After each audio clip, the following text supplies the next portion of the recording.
The man was catapulted to his death as he crashed on top of the stones piled in severing limbs and sending bodies flying down. Both sides sustained heavy casualties. Alright, continuation. Someone said the next episode is gonna make me go nuts. In our previous episode on the first Get rid of these subtitles, make sure that the Crusaders it's couldn't HD. I need 1080p. Come on now. Wanted to elevate himself above the rest, but by the end he lost the allure of the Holy Lance, a significant portion of his force, and the respect of his peers. The years-long campaign was now at the doorstep of Jerusalem, and those who had managed to survive this journey were changed forever. Now it is time for us to see how a divided, frustrated, and greatly diminished Frankish army would try to fulfill its oath. Speaking of divided, frustrated, and greatly... We're just gonna skip this... ...for December 22nd, and marched on Jerusalem, taking a vow to not distract themselves with any other side missions. The princes consulted local Christians and Muslims in order to pick the safest and fastest route towards the city, until finally agreeing with a Muslim guide supplied by the Emir of Tripoli, who led them across the coastal road. On one hand, this was the quickest road, which allowed for continuous naval supply, but it also had several narrow passes, ideal spots for an ambush, making it risky. On their first day, the Crusaders marched through one of those passes in single file, a place called Razaz Cheka, the face of God, but there was no sign of the Fatimid forces. On the 19th of May, 1099, they entered Palestine by crossing the Dog River. I need to do a video, because people say that the Fatimid Caliphate was like a freaking juggernaut or something like that. I gotta like do a reaction to them, because I don't know much about them, which is hilarious because actually, like I said in my video yesterday, 1.2% of my DNA is Arab Egyptian DNA. It's Arab Middle Eastern, but it specifically said Egypt. So I'm like, oh wow, I have ancestry from the Middle East.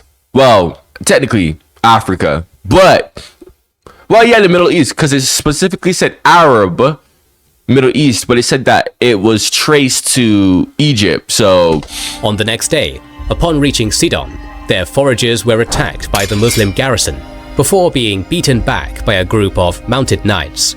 In fact, the local wildlife was so far the biggest threat to the outsiders, after a number of them succumbed to the venomous bites of some deadly snakes. During the following nights, the Crusaders banged stones together to protect themselves from the vipers. A new strategy was adopted, where after several days of marching, the army would stop and rest for a day. Tyre, Acca, and Caesarea also showed no signs of resistance. The cannibalistic and savage nature of the Crusaders dissuaded the enemy garrisons, while the Crusaders didn't want to repeat the misfortunes of Marat. On May 30th, the Latins sent a scouting party to inspect the last major settlement before Jerusalem, Ramleh, only to discover that it had been completely abandoned. This town had both strategic and spiritual importance, as it featured the Basilica of St. George, a patron who the Crusaders hoped would guide them to victory. It is here that we truly see how far Raymond had fallen, as the Crusaders elected Robert of Rouen to garrison and hold the city. The power and influence within the Crusade had firmly shifted from the southern French lords to the northern. On June 6th, the resupplied army set off towards Jerusalem and encountered a group of local Christians from Bethlehem who begged them to free their city immediately. Tancred was dispatched, leading 100 knights, who rode through the night and secured Christ's birthplace after the locals welcomed him with open arms. A huge mass was held at the Church of Nativity before Tancred rejoined the main host, having raised his banner on one of the most important holy sites in Christendom. Upon his return on June 7th, I witnessed the army already setting camp, men and women who traveled thousands of kilometers now standing in front of the historic walls of Jerusalem. The Fatimids' ineptitude allowed the Crusaders to cover 300 kilometers within a month, but at the cost of having no line of communication back to Antioch. The Crusaders were well aware that they had to risk everything, and now there was no way back. While many believed in the force of divine protection, the leadership understood that success could only be achieved by throwing everything they had at the walls of the Holy City. There would be no protracted siege like in Antioch, not even an encirclement. There would only be death or glory. Damn! Okay! Massive walls, yo! kilometers long. Oh, meters. Okay. We just getting in it already, man. Okay. I'm okay. Yo, I was not prepared for this. Okay. No wonder why you told me that the next episode was gonna be mad. Okay. 3 meters thick. To the east and west, the Judean hills acted as a natural barrier. The ground to the north and southwest was flatter. However, those positions were reinforced by the secondary outer wall and several dry moats. There were 5 major gates, each guarded by a pair of towers. In the northwest corner stood a stronghold called the Quadrangular Tower, while midway along the western wall stood the Tower of David itself, made up of solid stones sealed with molten lead. It took no more than 15 men to turn that giant heap of rock into an impregnable fortress. The Fatimid Caliphate had just regained Jerusalem from the Seljuks the previous year, under the leadership of Vizier Al-Afdal Shahanshah, who believed the Crusaders to be no more than Byzantine mercenaries who were easy to control. As for the garrison in Jerusalem, it was commanded by the Fatimid governor of Palestine, Iftikhar ad-Dawla. We don't know the exact number of troops, but it is said that the governor had a sizable contingent of footmen and archers, reinforced by 400 fresh Egyptian cavalrymen. He expelled most of the Christians living in the city and poisoned all the nearby wells, while filling all of the cisterns in the city. The circumstances were dire, but the Crusader resolve had never been stronger. One Latin chronicler recounts the atmosphere by describing Tancred as he stood on the Mount of Olives. He turned his gaze towards the city, from which he was now shepherd, separated only by the valley of Josaphat, and saw the Lord's sepulchre. Drawing a great sigh, he sat down on the ground and would willingly have given his life there and then, just for the chance to press his lips to that most holy church. The Latins had 1,300 knights and 12,000 soldiers, divided into many camps with barely enough cohesion to hold them together. There were now 2 remaining factions. The larger one, led by Godfrey of Bouillon, Robert of Flanders, and Tancred, moved to besiege the city from the north, between the Quadrangular Tower and St. Stephen's Gate, while Raymond of Toulouse and the southern French set up camp before the Tower of David, before relocating in front of the Zion Gate. Godfrey was now the definitive leader of the Crusade, and was even granted a holy artifact by one of his clerics to solidify that position, a golden cross bearing the image of Christ, which served as a standard, boosting the morale of his men. Okay, so my brother, who is gonna come on here and collaborate with me, and he's gonna have his own channel, similar to mine's, but with his own, tweaks to it. He really does not like images of Christ, because my mom would put images of Christ around her place, and every time he sees it, he's like, oh my gosh, like, stop doing that. He's like, that's a sin, blah blah blah. He's like, this is not what Jesus looks like. He always says, like, no, the word of God literally says that you are not supposed to put these literal false images of Christ. And I'm not even kidding, like, I'm really not exaggerating. Like, he really hates that. Like, anytime he sees like a statue or picture or image, anything depicting Christ, he's always like, this is not right. This is not right. This is wrong. This is not what Jesus looks like. And it literally states that you are not supposed to do that. Right? Now, of course, when he gets his own channel, and if you haven't watched the video, where I gave the update, because I always say that, oh, he's coming on my channel, he's coming on my channel. If you don't know the update on that, like I said, his PC, he's building his PC for his setup. Okay, he's building his PC right now because he doesn't want like a garbage, you know, type of thing. So he's building his PC at the moment. I think it's almost done. Then when he does get that PC, he's gonna like create his channel and whatnot, and then he's gonna like have his own setup as well. He'll be here too. So basically, how this will work, actually, because I'll give you guys a bit of a prelude. So how this will work is because I want you guys to see his personality. If you like my personality, you're gonna like his personality. Like I said, he's 10 years older than me. He's my oldest brother. Okay, he has a lot more life experience, and he has a lot more knowledge than me, naturally. I mean, 10 years older than me, right? So, you know, you do look forward to that. But yeah, I want you guys to like get a feel of his personality. So what will happen is basically videos that I've reacted to already by myself. I will bring him and we will both react to it together instead. Okay, and I will upload those videos that I've already reacted to on my channel, on his channel. Some of them I might post on here because, like I said, I do want you guys to get a feel, but mostly I will just upload it on his channel.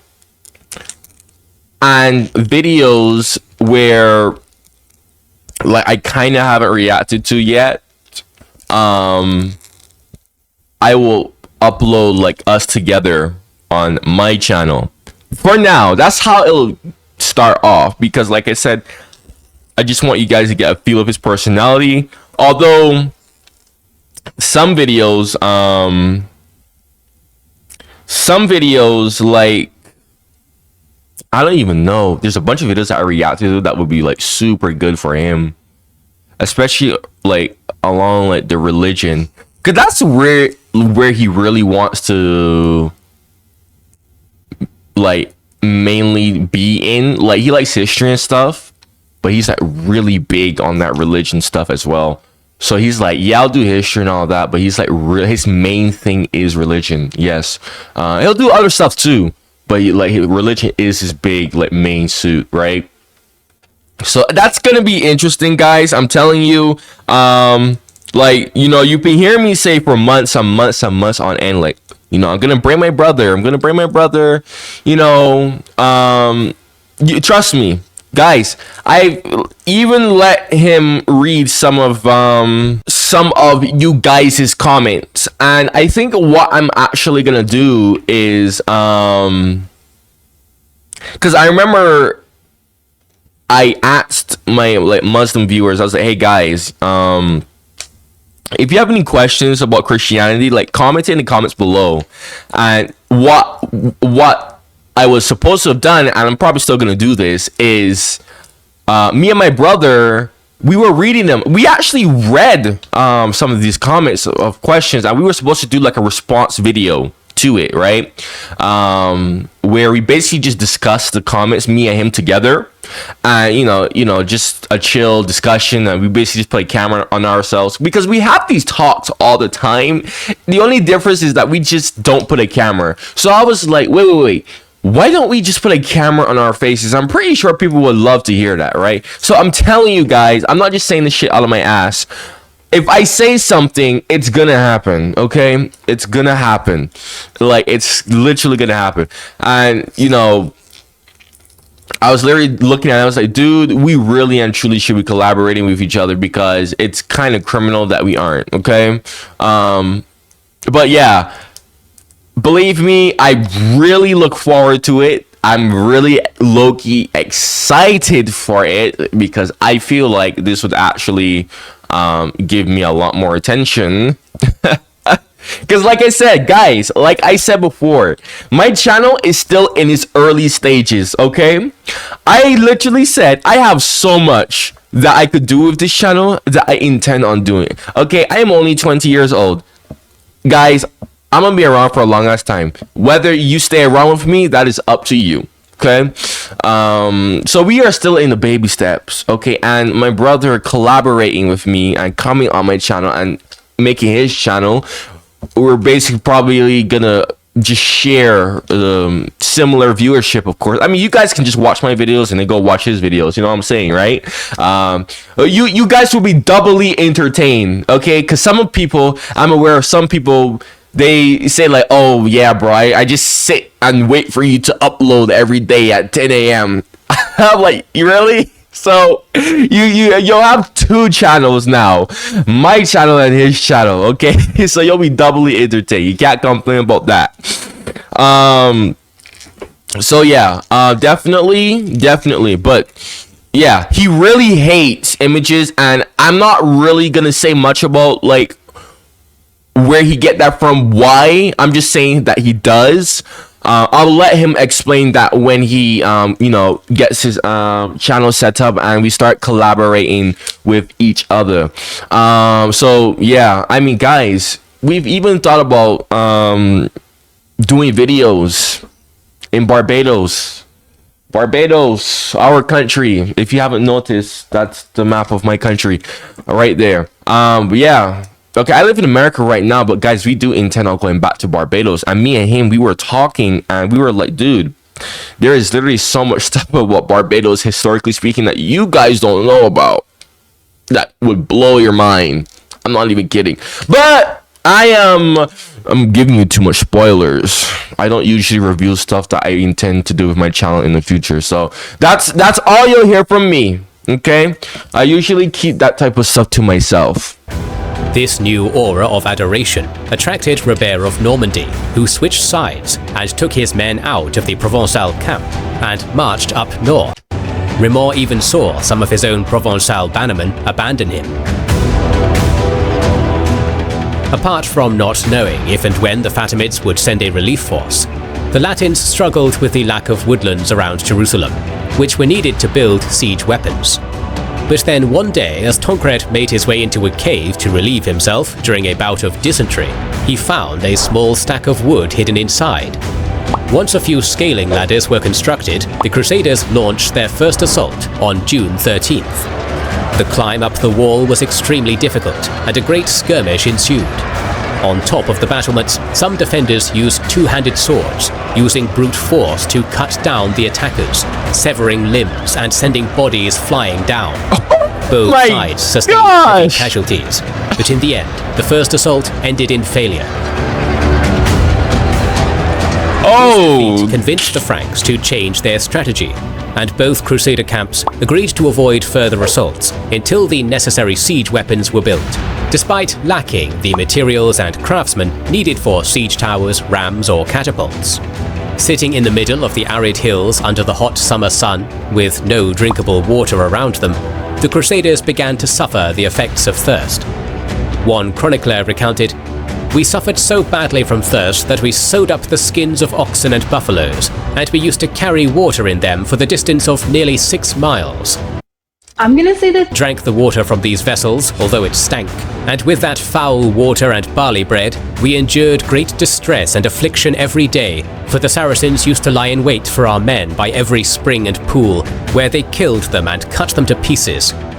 Some of the marsh water was so contaminated that men even accidentally swallowed leeches, causing a painful death." Oh my gosh! Right when all hope seemed lost. What the hell? 6 ships, most of them What? docked as Jaffa. What the hell? What? The port they didn't bother to secure was left abandoned. A messenger was sent out and arrived at the dismayed Crusader camp.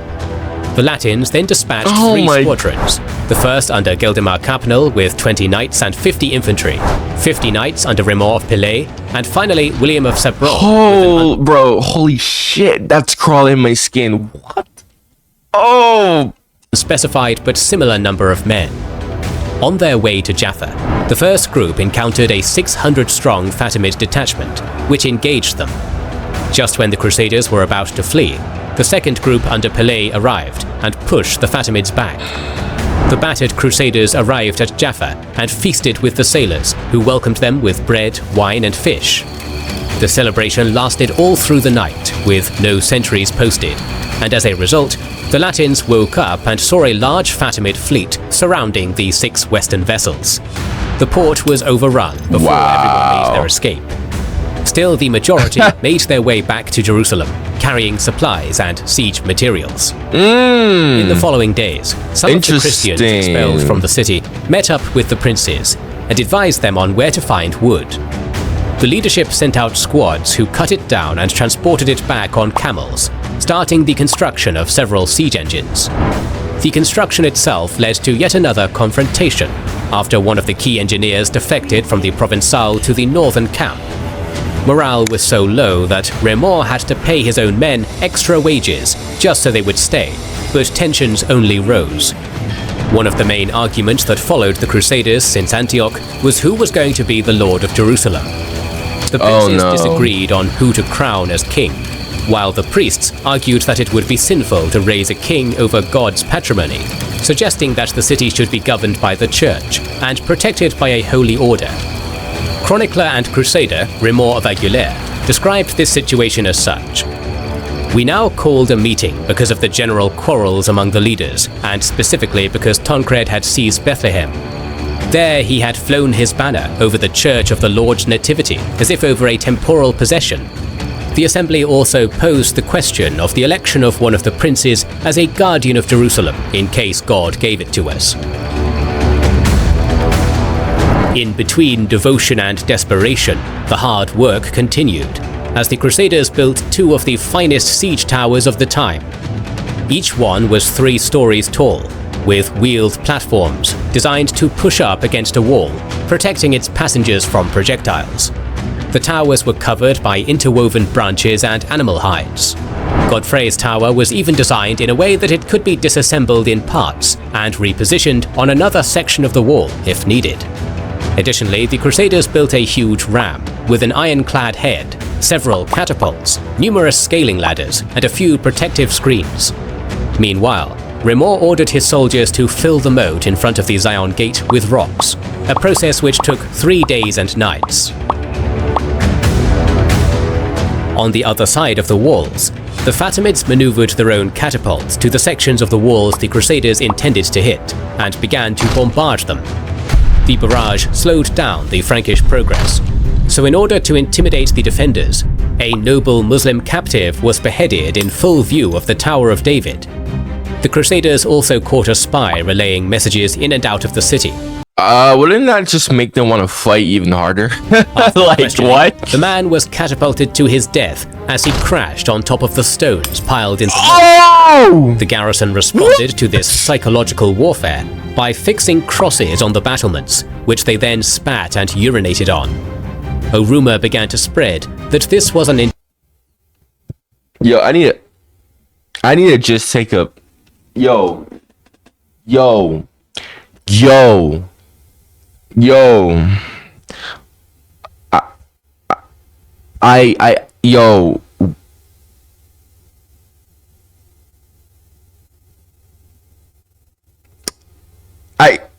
I don't know. Bro, I had people in my comments telling me, oh my gosh, how do you still get surprised from this type of stuff? Bro, how the hell does this not shock? How are you numb to this? That's the real question.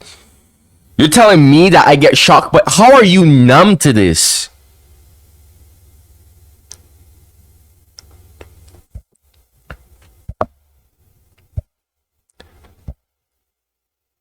I don't know, man. That's just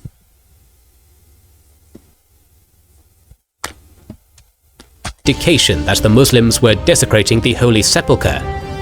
In early July, one of the clergymen reported yet another vision of Bishop Adhemar, who allegedly instructed the Crusaders to lead a religious procession around the city walls with bare feet. As the huge mass of people passed along the walls blowing trumpets, they were bombarded by the garrison, which resulted in many men, especially priests, being pierced by arrow fire. Desperate, yet full of bloodlust and determination, the Crusaders readied themselves for another assault. Imagine being On July 14th, as daylight broke across a reddened sky, a horn cried out through the camp, announcing the beginning of the attack. To the dismay of the Muslim garrison, Godfrey managed to fool them by building his tower in different locations for the past 3 weeks, staring directly at the quadrangular tower. During the night before the assault, he had it reassembled and moved to St. Stephen's Gate, which was one of the greatest technological achievements of the era.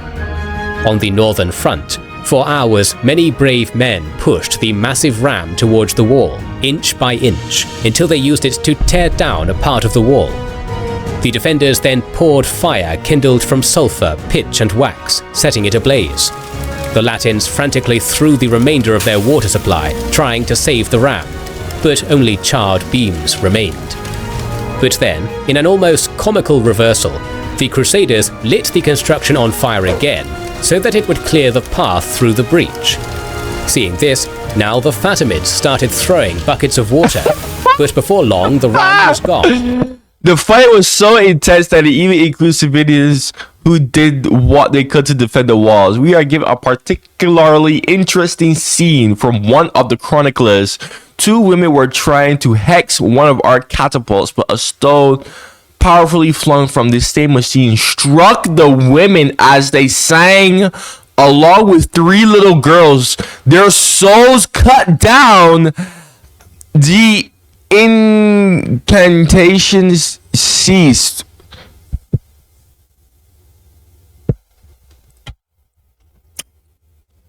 Holy.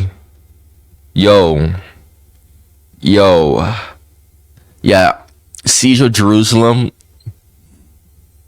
Definitely not slow, boring, or And the breach was now fully open. disappointing. What the hell?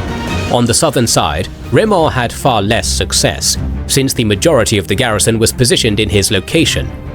That included 9 out of the 14 catapults at the garrison's disposal. Big rocks were hurled at them, alongside hails of arrows. As the siege engine came closer to the walls, flaming pieces of wood were also added to the barrage, after being wrapped in pitch, wax and rags. Many of the projectiles had nails attached to them, so they would stick in whatever they struck.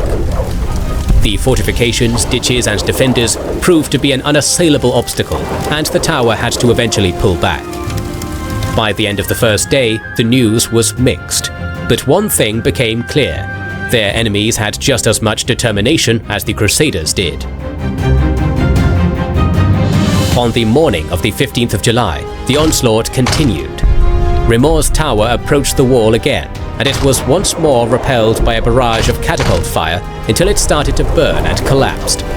The other tower, bearing the Golden Cross standard and filled with men including Godfrey of Bouillon himself, moved slowly towards its destination, just one well-placed shot away from collapsing on top of the Crusaders and all of their hopes. Holy The shit! garrison fired upon them with slings and hurled flaming projectiles dipped in oil and grease, setting some of the men and portions of the tower on fire. Indeed, Godfrey nearly met his death when a stone was hurled and instantly killed the soldier standing next to him. The Duke Oh then my grabbed gosh! his pistol and fired back at the crew manning the catapult. Ready for a The tower managed to prevail, thanks to how well it was built, since most of the fire was repelled by the animal hides, allowing it to make its way to the wall. Once they got close and had the height advantage, the Crusaders started returning fire, clearing the wall of enemy archers. Yes, sir! More than a meter away when the Fatimids used their secret weapon, reserved only for the direst of circumstances: What? Greek fire. Several Greek fire! were hurled at the tower, producing flames that could not be put out by water. Oh, When the commander of the garrison expelled his Christian citizens, he also gave the Crusaders the antidote. Prior to the battle, the princes were never mind. I thought that was gonna. Okay. Oh, yo, this battle got me up and down. a crucial piece of advice. Greek fire could be neutralized by vinegar, so they made sure to fill many wineskins with the liquid, which was now poured over the Fatimid secret weapon. Either due to a combustible substance being mishandled, or due to Crusader fire, a nearby guard tower was lit ablaze and produced so much smoke that no defender could stand near it. In this crucial moment, Godfrey ordered his men to prepare and cut loose one of the skins that held the tower together, unleashing a makeshift bridge. The Crusaders were on the walls of Jerusalem at midday. Ludolf of Tournai and his brother Engelbert were the first men to set foot in the Holy City, rushing forward and establishing a foothold. Shields were raised, and in the commotion, a squad of men underneath brought a scaling ladder and attached it to the same section of the wall. At that point, the Muslim garrison panicked and lost all cohesion, every man fleeing for their life. The Crusader reputation preceded them, and all it took was a single breach for the entire city to fall.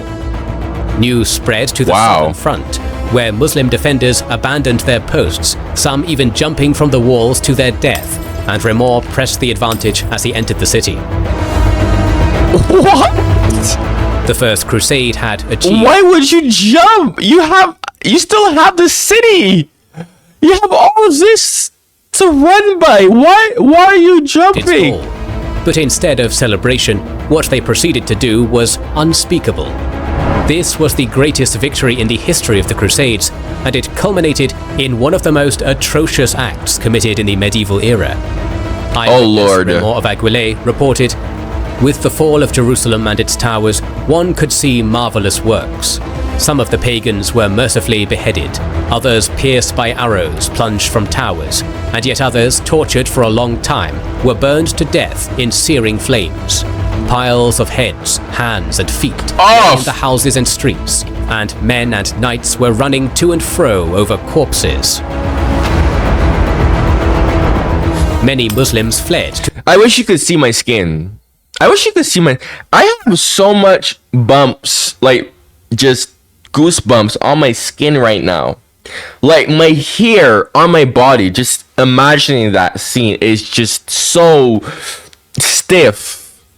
Holy bro, wow. Temple Mount, while Crusaders like Tancred and Gaston of Bîme gave a group of men stranded on the roof of the Temple of Solomon their banners for protection. But once discovered by other Crusaders, none were spared. To quote Remor, "After a very great and cruel slaughter of the Saracens, of whom 10,000 fell in that same place, they put to the sword great numbers of Gentiles who were running about the quarters of the city, fleeing in all directions on account of their fear of death. They were stabbing women who had fled into palaces and dwellings, seizing infants by the soles of their feet from their mothers' laps or their cradles, and dashing them against the walls and breaking their necks. What they were the hell? with weapons or striking them down with stones. What? They were sparing absolutely no Gentile of any place or kind." Oh, dude, why, bro? And these men are supposed to be Christian. What? No. What?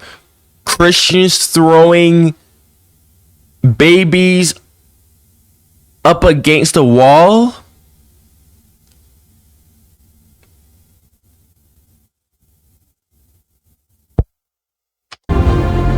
The only Muslim inhabitants who survived oh my God, seems to be dude. the garrison commander and the elite cavalry. Like, seriously, man. Like, oh my God. Not even oh my gosh. Like, oh my God. Like, seriously. Because God, how in the world just... who locked themselves in the Tower of David and later negotiated terms with Remor. As for the spoils, the chaos and emotions gave way to a systematically brutal approach. After this great massacre, they entered some of the homes of the citizens, seizing whatever they found in them. It was done systematically, so that whoever had entered the home first, whether he was rich or poor, was not to be harmed by anyone else in any way. He was to have and to hold the house or palace, and whatever he had found in it, entirely as his own. Since they mutually agreed to observe this rule, many poor men became rich. Tancred personally entered the Temple of Solomon and left with all the gold and precious stones he could carry. Once again, after discovering that many inhabitants had swallowed coins before their demise, many began to disembowel the thousands of bodies on the streets, creating a revolting stench. Oh my, nah.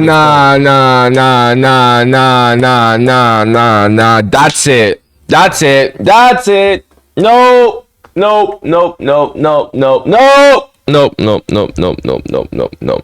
Bro, oh my god. What the hell, nigga? What the hell, nigga, bro? You really, bro? You can't be that desperate, bro. What? God, what on earth? That's probably the worst shit that I've heard, hands down. Oh my.